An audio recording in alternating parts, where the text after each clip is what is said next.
基的要下，呢邊播嘅你哋 share 擺呢世對個，得沙士狗要你嘅嘅，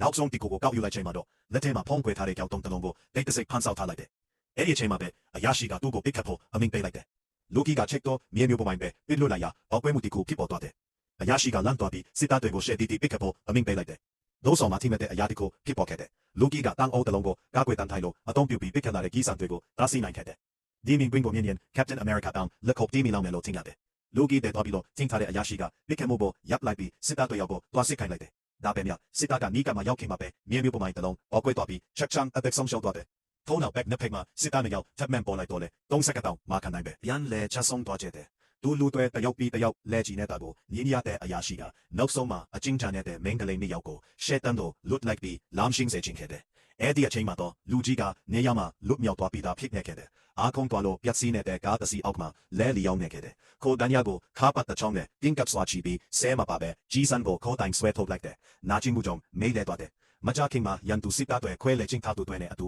နီးကပ်လာကြတယ်။အတန်ကြာလို့လူကြီးလန်နိုလာပြီးရွှေတွေကိုစူးစီကကားအောက်မှာထပ်မံဖုံးကွယ်လိုက်တယ်။စစ်သားတွေမှာမြင်းနိုင်ပြီးပမြဲခွဲတကောင်ကတွဲနံကိုဖမ်းမိလိုက်တယ်။လူကြီးကရန်သူရဲ့ကြီးကားတစ်စီးအောက်ကိုတွားဝင်ပြီးဓာတ်နဲ့လောင်စာစီခံကနေဖောက်ကစီးသွဲကိုခေါ်ပေါ်တို့လောင်းလိုက်တယ်။ခိုဒန်နံကိုဖုံးကွယ်နိုင်မယ်လို့ထင်ခဲ့ပြီးမိအမားတခုဖြစ်ခဲ့လား။ခွဲကစီးနံပါဖမ်းမိပြီးဟောင်းလာတဲ့စစ်သားတွေရပ်ပြီးပတ်ဝန်းကျင်ကိုရှာဖွေခဲ့တယ်။နင်းလိုက်ခဲ့လူကြီးကမြစ်ဖက်ကိုပေးသွားပြီးမဲ့ရွှေကထပ်မံဖမ်းမိလိုက်တယ်။စနိုက်ပါတယောက်ကခြေထောက်ကိုပစ်ခတ်လိုက်ပြီးအာယာရှိကအသက်ရှင်ရဖမ်းဆီးဖို့အမိန့်ပေးတယ်။ရွှေကလိုက်နေစဉ်လူကြီးကတင်းငင်စွာမိချစ်တချောင်းကိုထွန်းပြီးကိုတိုင်ကိုမိလောင်စေလိုက်တယ်။ရွှေလန်းပြီးရပ်တန့်သွားတယ်။လူကြီးကမိထဲတော့ခေါင်းချလိုက်တယ်။စစ်သားတွေပစ်ခတ်ခဲ့တော့လဲရဲထဲတော့ဝင်နိုင်ခဲ့တယ်။ထဲဆောင်ထားတဲ့ယူရှယ်များကြောင့်ရဲရောက်တော့မြုပ်သွားပြီးမမြင်ရတော့ဘူး။စစ်သားတွေမကူနိုင်ကြလို့လိုက်မရခဲ့ကြဘူး။နာရိုင်ဝက်ခံကြပြီးနောက်လူကြီးရဲပေါ်ပြန်တက်လာခဲ့တယ်။အသက်ရှူဖို့ခက်ခဲနေစဉ်စနိုက်ပါကထပ်မံပစ်ခတ်လိုက်တယ်။အာယာရှိကယူရှယ်ပြန်ယူဖို့ရဲငုပ်တမတယောက်လွတ်လိုက်တယ်။နောက်ပေမဲ့ရဲရောက်သွားချိန်မှာလူကြီးကရွတ်တရက်တိုက်ခိုက်က